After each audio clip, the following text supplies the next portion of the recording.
this page right here. All right, let's go. All right, happy Friday, happy weekend, Falcon family. This is Dan Cook with Jordon Semien and Devan Cooley. Amos is not here quite yet. He's still in class. Welcome to the Friday game plan. So let's do this. All right, as usual, we're going to kick things off with 4 downs, debating the top 4 stories in sports. And number 1, off the bat, there's this thing coming up in a couple of weeks, something pretty important. It's called the Masters. Bingo night? It's called the Masters, but we'll get to that later.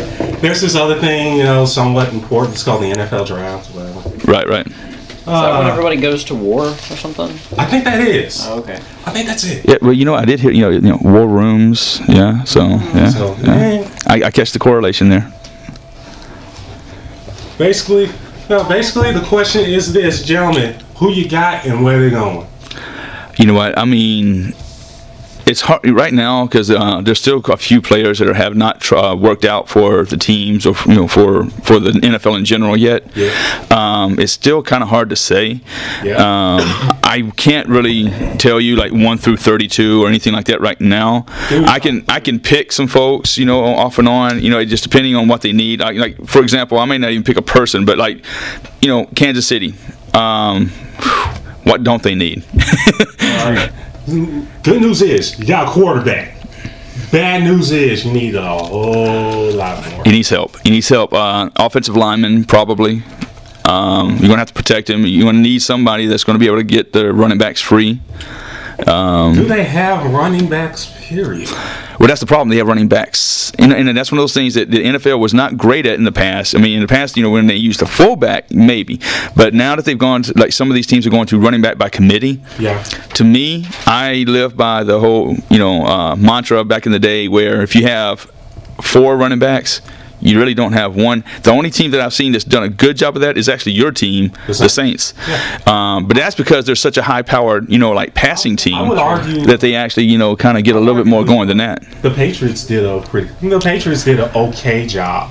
But you know what, Stephen Ridley and Danny Woodhead, I mean, it's almost like, I mean, Danny Woodhead would be the only one that I would say is really, because of his size, is just a regular old running back. Yeah. Stephen Ridley, I mean, I guess you could call him kind of a wing back or something. I mean, he's not quite big, but, you know, he's bigger than Danny Woodhead. So I understand what you're saying, but I mean, yeah, you know, you got the Saints. You got like, you know, 32 running backs. So, you know, and all of them are pretty decent. We have 4. But now we have 32 wide receivers. Yes. Yeah.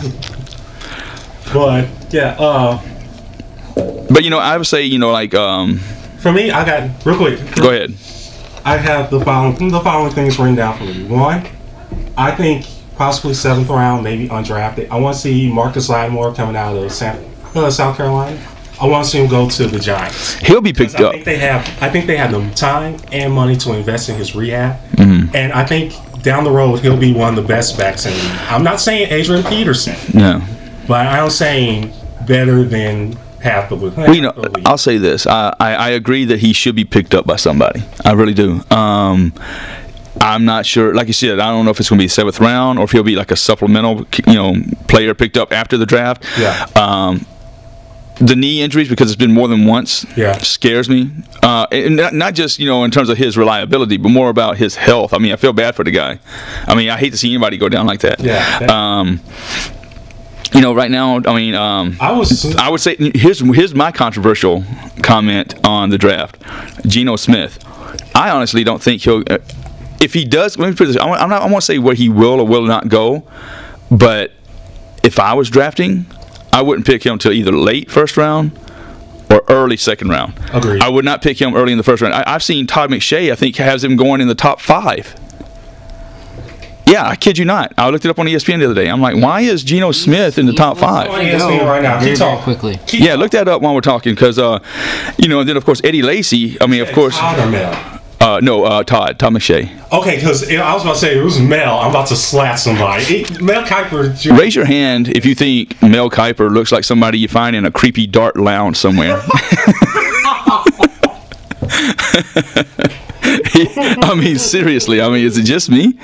Well, as you can see, ladies and gentlemen, we've finally been joined by the great Amos, the intern. Amos, what's up, buddy? Where you been, man? We miss you. Let me ask you a question real quick.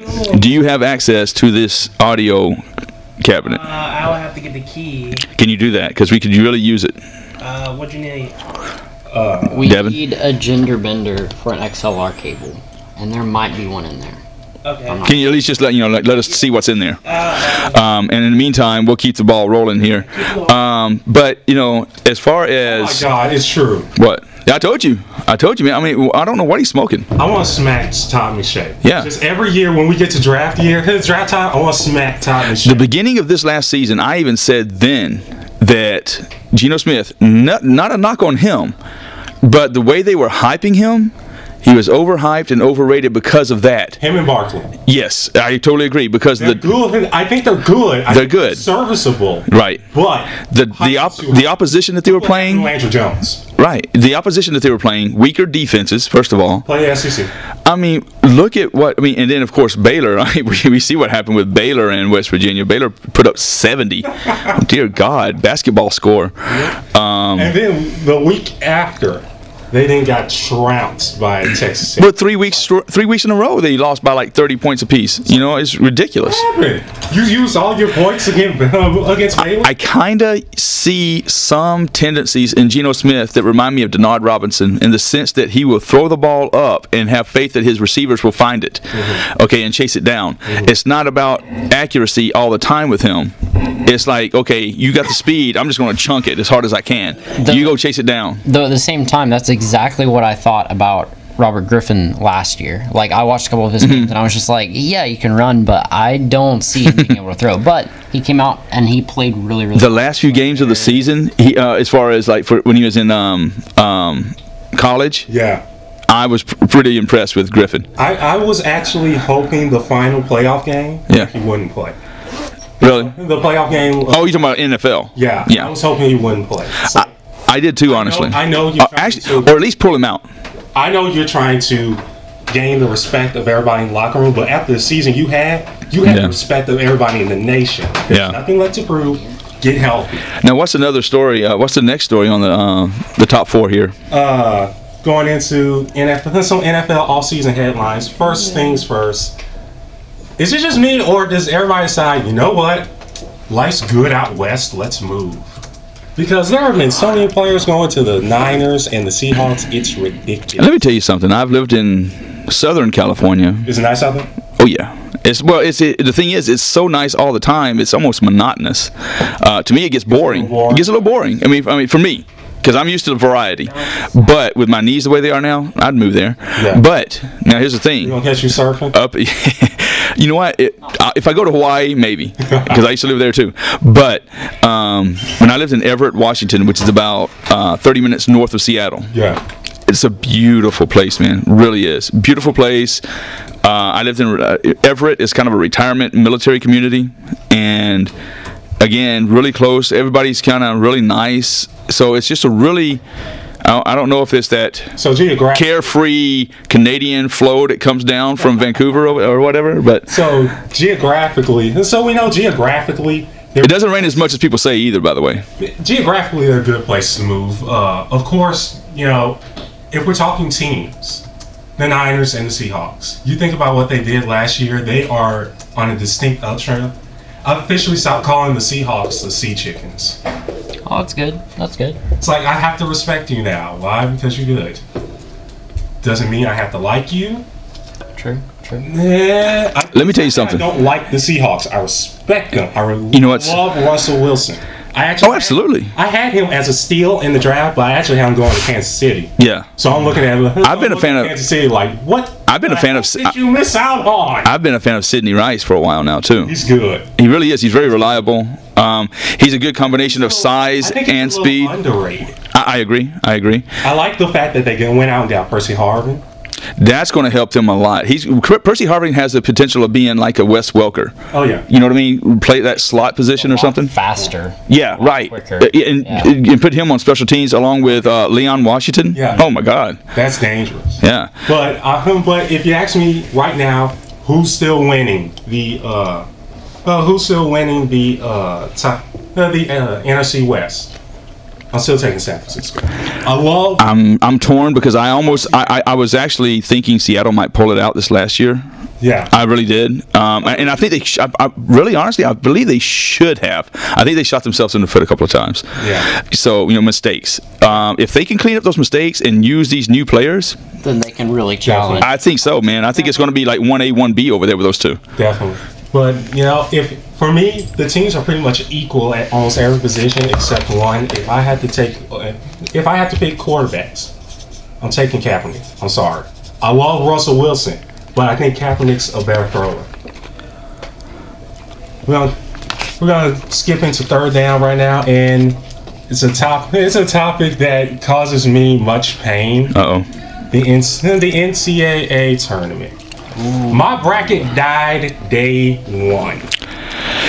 Let me put it this way: my Western bracket was dead from day one too. Now I still had a chance because, like I said, my final four, I had Michigan, Duke, I had Indiana, and I had Gonzaga. Now Gonzaga, again, that was part of the Western bracket, so that's part of the one that messed me up. But I had Duke winning it all. Who? I couldn't see Gonzaga winning the West. Here's my thing. I really didn't have a lot of faith, but I kind of had them riding in that high, thinking, especially since they've established a big man presence. That I forgot his name, but that kid's good, man. And if he comes back next year, is he a senior? No, I think he's a junior. Not sure. If he comes back next year, Gonzaga might make it at least to the Elite Eight next year. But I can't say anything. I had Notre Dame winning the West. Ooh. I'm sorry, dude. I had Notre Dame win the West. I actually had my Final Four as a preview of what the ACC will be in the next year. I'll put it this way: I have more faith. Miami, North Carolina. I won't totally fault you on that because I kind of was cheering for Notre Dame this year with the for basketball. Yeah. They actually showed a lot of guts, a lot of heart. They seem to be, especially toward the end of the season. Oh yeah, that team's dangerous. Well, after getting beat up in the BCS championship, you gotta fall back on something. Rebound, right? You gotta fall back on something. Rebound. I was definitely. I don't have no favorite team in college basketball, but I was kind of cheering for Oregon. Here's something that you might not know. They were underranked. They were very underranked. I thought Oregon was honestly, I thought they were a little bit overhyped. Whoa! I did. I'm sorry. I mean, they're a great athletic team, but they struggle with fundamental stuff. That's the only reason I had, that's why I liked Michigan I would pick Michigan over Oregon because Michigan has a well-rounded team in terms of they can get to the hole, they can hit the outside shots, they're good passers, they have a lot of fundamental stuff that goes on with that team. Oregon, I don't see them playing with the exception of individuals. Now, don't get me wrong; they have individuals that play well, but as a team, they don't have it. You know what I'm saying? You get what I'm saying? it's kind of like Oregon is like probably a poor man's Michigan. Is basically kinda. Michigan light. Diet Michigan, whatever. Michigan Zero. But yeah, Michigan's answer to Ohio State light, right? Which would probably would have been Miami. Yeah. Fourth down, little update since we are on the campus of Montevallo, ladies and gentlemen. I like to point out our baseball team ranked number 16 in the nation, just knocked off number 3. You know what I just thought of? Whenever we mention Montevallo on the air from now on, we need to cue up the sound from the Old Spice commercial. That's it, dude. Every time. That's our new thing. Maybe we might even do that when we intro from now on too. As soon as we turn down the volume from the actual intro music, like at the baseball field, like they'll have like a little as far as everybody else whenever they go. Honestly, we should put that in the PA system during games and stuff. That'd be great, dude. Be interesting. That'd be perfect. But what do we have next, Jordan? I'm gonna roll real quick into a little news. Going around the world. Bring you the exciting world of sports. We're international like that. Yeah, we are. First up in the news, something I want to talk about. Yes, it's sports news, but it's news in general, and that's Rutgers coach Mike Rice. Well. Dude, I'm gonna tell you right now, real quick. The AD. I'm not AD or the president. One of them just condoning. I'm not condoning. No. They just got rid of him. Stay. But yeah, they just got rid of the AD. Mm-hmm. Yeah. But let me tell you this right now. I'm looking at it now. I don't know how you slice it. And then there was another coach. Did you see that?